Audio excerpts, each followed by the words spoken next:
Balamusizaako amannya nze Judy Ssemugabi Bakyayita era nga leero nzize n'ekitundu ekyokusatu mu katabo kaffe Mbirontono.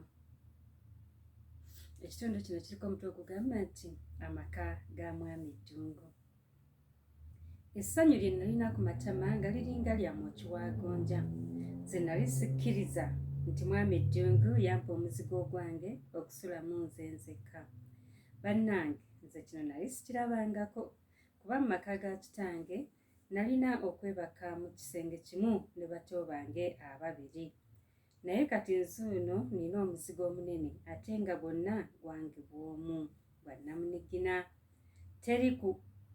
Teri kuwunyirwa musulo kuba ka Moses kaali kakojoba ku buliri kumpi buli lunaku.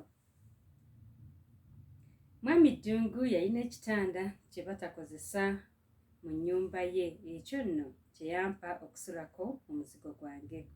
Bampa ebyokwebakako wamu n'okwebikka era mwami Jjangu yantegeeza nti ebirala bye neetaaga ndibyegulira nga ntandise okufuna omusaala. Mwami Jjangu yeeyongera okuŋŋamba nti nja kulyanga nabo emmere nti era nze kye banneetaagamu kwe kuyamba ku mirimu egy'awaka. Kuno nno kwali kusindika munyaamu ssubi kuba nze kuva dda nga seeganya mu kukola emirimu gy'awaka, awo ne mmange anjulira. Mwami Jjangu yaŋŋamba nti nja kugendanga naye ku mulimu buli lunaku okuva ku lunaku olusooka mu wiiki okutuusa ku Lwokutaano. Yaŋŋamba nti Olwomukaaga lwe lunaku lwagenda okusaba mu kkanisa kuba yali mu Seventh Day, ate ku lwa Sande abeera mu ggandaalo. Mwami Jjangu yankwata ku kibegabega n'aŋŋamba nti mwana wange Mbiro, jjukira enjogera egamba nti kola ng'omuddu olye ng'omwami. Omulimu gwaffe ogw'abamakanika gwetaaga omuntu amanyi okukola n'amaanyi wamu n'obwegendereza. Naffe tulinga basawo, bw'okozesa obulagajjavu n'otokola bulungi mulimu gwo, kasitoma n'afuna obuzibu bwe oba omukyamu. Tugenda kuvanga wano ku ssaawa 11 ez'okumakya okusobola okwewala okusanga emmotoka ennyingi ku luguudo. Ekyokubiri, ogenda kuba nsomba byuma wange ku mulimu ojja kunnyambangako mu kumpeereza ebyuma ebikola ate nga bw'oyiga engeri gye tukolamu emirimu gyaffe. Nja kukusasulangayo akasente akatonotono mu kutandika era ssente zijja kugenda zeeyongerako okusinziira ku mirimu gy'onooba okola. Enkya ojja kwetegeka tusobole okukeera okugenda ku mulimu olunaku oluddako. Ebigambo bino byansanyusa nnyo kuba kye nayagalizanga embazzi Kibwaga yali asudde. Ekiro ekyo neebakanga omwana w'omugagga. Nali sikkiriza nti nina ekitanda ekyange nzekka era nga sirina agenda kunsamba kiro nga neebase. Akaana ka Moses kaali keebaka bubi konna nga kanteeka amagulu mu bulago ngenda okuzuukuka nga nzenna kanfukidde. Omuzigo gwali munene ddala nga guliko ekisenge, eddiiro, kabuyonjo wamu n'ekinaabiro. Nze kino nali sikirabangako okuba nti ekinaabiro kiri mu nnyumba munda mw'osula. Kwe gamba osobola okunaaba obudde bwonna nga totya kukulaba ng'onaaba oba enzikiza mu kiro. Ekinaabiro ky'ewaffe wamu ne kaabuyonjo byali wammanju wa nnyumba yaffe ng'ate tutya okugenda mu kaabuyonjo ekiro. Nga bwe kakutanda n'ofuna ekidumusi okufuna akuwerekera nga lutalo. Era twagendangaawo ku kifugi okumpi awo nga tukeera ku makya ne tufuna akakumbi ne tugayoola. wadde nali musanye epitirivu, naye waliwo ekyandeetera obuzibu akawungeezi ako, era singa mwami Ddungu teyajja nali mpedde. Nayagala bulungi nnyo obuliri bwange, naye essaawa bwe yatuuka ey'okunaaba ne binsobera. Munnange mu kinaabiro mwalimu ekibeesani ekinene, kaabuyonjo wamu n'ekifo ekinaabirwamu ng'oyimiridde, ng'amazzi gakuva waggulu ku mutwe. Nze nno munnoowo nali simanyi bintu bino bwe bikola, nga simanyi wenzija mazzi ga kunaaba. Eno kaabuyonjo yali yakutuulako butuuzi, nga teringa kaabuyonjo y'ewaffe eyali ey'okusitamako. Mu kaabuyonjo eno mwalimu amazzi, kale nalowooza nti oba amazzi nina okugasena mu kaabuyonjo nteeke mu kibeensani nnaabe. Amangu ago natandika okunoonya akakopo akasena amazzi mu kaabuyonjo nga sikalaba. Awo nno amaaso ne gammyuka. Mba nkyasala entotto ne noonyereza engeri gye nsena amazzi okunaaba, ne mpulira mwami Ddungu ng'akonkona ku luggi lwange. Mwami Ddungu yali ankimye tugende tulye ekyeggulo. Munnange nno kyenava neevaamu ne mpulira mwami Ddungu ng'ebyokunaaba bwe binsobedde. Namunnyonnyola obuzibu bwange, era mwami Ddungu n'ansomesanga buli kimu ekyali mu kinaabiro bwe kikola, era n'andagirira buli kimu ekiri mu muzigo gwange bwe kikola, ng'okusaako amataala g'amasannyalaze n'okugaggyako, okuggula enzigi n'okuziggala, wamu n'ebirala. Bannange, enjogera egamba nti okutambula kulaba, okudda kunyumya, yantuukirako bulungi kubanga bye nalaba mu muzigo gwange nali sibirabangako mu bulamu bwange, era n'essanyu era neesunga okubinnyumizaako bazadde bange lwe ndiba nzizeeyo. Mwami Ddungu yantegeeza nti sirina kweraliikirira kubanga okuyiga tekuggwa, ate era nti ennyonyi enkulu yeeyigiriza ento okubuuka.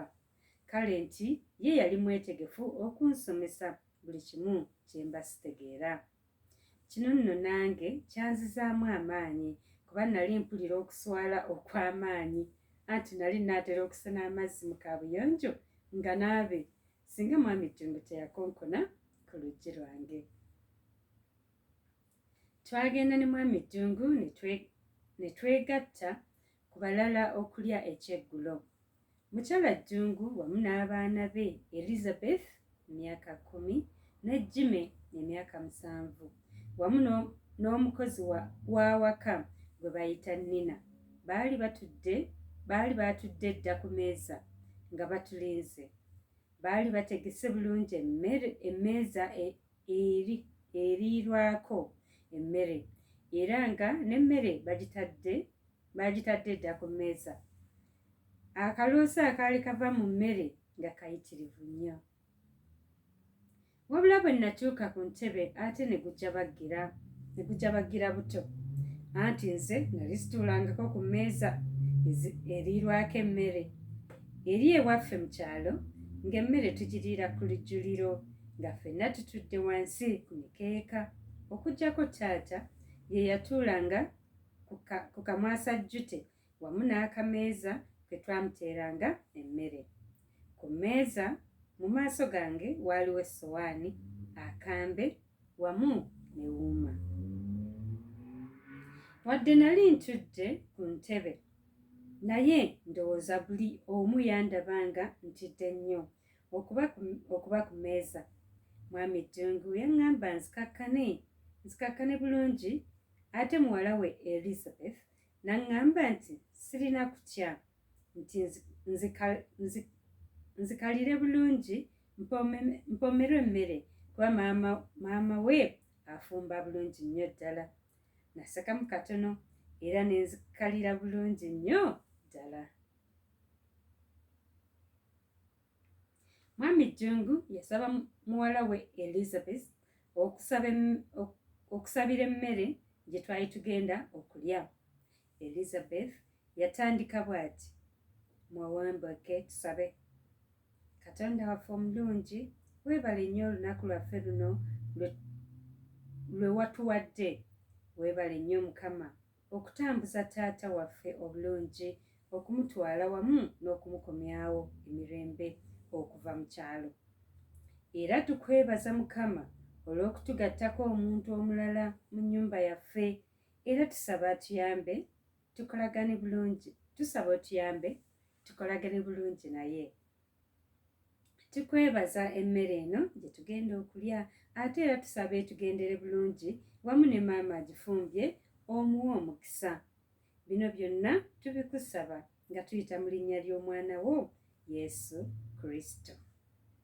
Awo ffenna ne tuddamu nti amiina. Mwami Jjangu yeebaza Elizabeth olw'okusabira emmere era n'atugamba ffenna tutandike okulya. Nagenda okulaba ng'ab'omu maka bonna batandise okuteeka emmere ku masowaani gaabwe. Nze munnoowo natunula butunuzi ng'embwa esudde ekyuma, kubanga eky'okukola nga sikimanyi. Anti ewaffe mu kyalo nga maama atubegera bubegeza emmere ku lujjuliro n'agituteeka mu maaso, awo buli omu n'atandika okulya. Mukyala Ddungu yaŋŋamba nti nteeke emmere ku sowaani yange ntandike okulya. Yambuuza oba emmere endabikidde bubi ate era nti oba kuliko emmere gye sirya. Nedda maama, emmere erabika bulungi nnyo ddala, era ku yonna sirina gye sirya, naye simanyi wakutandikira. Nze kasookanga nzaalibwa situlangako ku mmeeza ng'eno, yadde okuliisa ebyuma. Simanyidde ddala kyakukola maama. Bwe ntyo bwe namuddamu. Mukyala Ddungu yali tannanziramu. Kajjime ne kasituka ku ntebe gye kaali katuddeko ne kajja katuula ku ntebe eyali enninaanye. Jime bwe yamala okuntuula okumpi n'alyoka aŋŋamba nti, Mbiro, teweeraliikirira, ŋŋenda kukusomesa okukozesa wuuma wamu n'akambe. Jime yannyumizanga naye bwe yali tamanyi kukozesa byuma ebyo, naye mukulu we Vincent n'amuyigiriza okubikozesa. Jime yatandika okundaga engeri gye bakwatamu akambe ne wuuma, era n'andaga engeri gye nnina okubikozesa okulya. Munnange nno abaali ku mmeeza ffe twabawa kibbo kya nseko, anti Jime yagiranga n'ankwata emikono nsobole okusena emmere mu ssowaani, ate emmere n'enjiikira buyiikizi. Ate bwe twatuukanga okulya ennyama nga ffembi tugikwasa ngalo ne tugiruma. Elizabeth ye yasinga okunyumirwa kuba kataafa enseko. Yalaba tekimumalidde kwe kukwata ssimu ya taata we n'atandika okukwata akatambi. Jime yansanyusa nnyo nange era yannyamba okuwoomerwa emmere. Abaagereesa nti atannayitaayita yatenda nnyina okufumba baali batuufu nnyo, kuba nze nali mmanyi nti teri asinga maama wange okufumba, okutuusa bwe nalya ku mmere ya mukyala Ddungu. Mukyala Ddungu kale amanyi okukuba ejjiiko, kuba emmere gye yafumba kwolwo olunaku lwe twatuuka mu maka gaabwe yali mpitirivu nnyo okuwooma, ate yali ya mirundi mingi.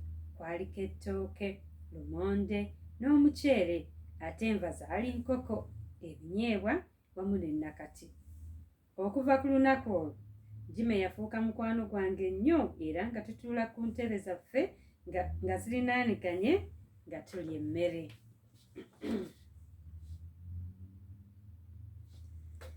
Bwe twamala okulya neebaza mukyala Ddungu n'Akalevu n'Enkuuta olw'okufumba emmere ewooma bw'etyo.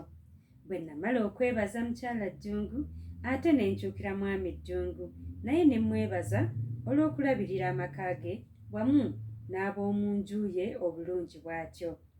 Amangu ago nabagamba nti neewaddeyo okwoza amasowaani ekiro ekyo. Mukyala Ddungu yaŋŋamba nti nga bwe nkyali omugenyi amasowaani Nina yajja okugooza. naye nakomba kwerima nabagamba nti nze ndi mukugu nnyo mu mirimu egy'awaka ate sigisangamu buzibu bwonna. Mwami Jjangu wamu n'omukyala nabagamba nti jjajja wange yaŋŋamba nti sirina kukkiriza bintu bye sikoleredde, nti kirungi okuyamba w'oba osobodde okusobola okutikkula omuntu oyo aba azitoowereddwa. Kale nze gwe bawadde ow'okusula wamu n'emmere nga sirina kye mbasasudde, kirungi nange nnyambe wonna we mba nsobodde. Ebigambo byange byajja mwami Jjangu wamu ne mukyala we enviiri ku mutwe, mbo baali tebasuubira omuvubuka w'emyaka gyange okwogera bwentyo. Baŋŋamba nti beebaza bazadde bange olw'okunkuza obulungi. Ebintu by'omu kibuga bizibu nnyo ddala, kuba nze buli kimu mu maka ga mwami Jjangu kyalinga kipya gye ndi, era nga neetaaga okusomesebwa okukikozesa. Bwe natuuka okwoza amasowaani ebintu ne binsobera, kuba baali boozesa sabbuuni w'amazzi ate nga nze nali mmanyidde wa kitole. Awoolezebwa ebintu wonna nga wa kizungu, osumulula wa busumuluzi akuuma ne kaleeta amazzi, ate nga osalawo oba oyagala kwozesa mazzi gookya oba mabisi, ng'akuuma ako kakuwa gonna g'oba oyagala. Kino nakyo kyali kipya gye ndi. Elizabeth wamu ne Nina bansomesa engeri gye nkozesaamu byonna, era okwekanga ng'amasowaani ngamaze.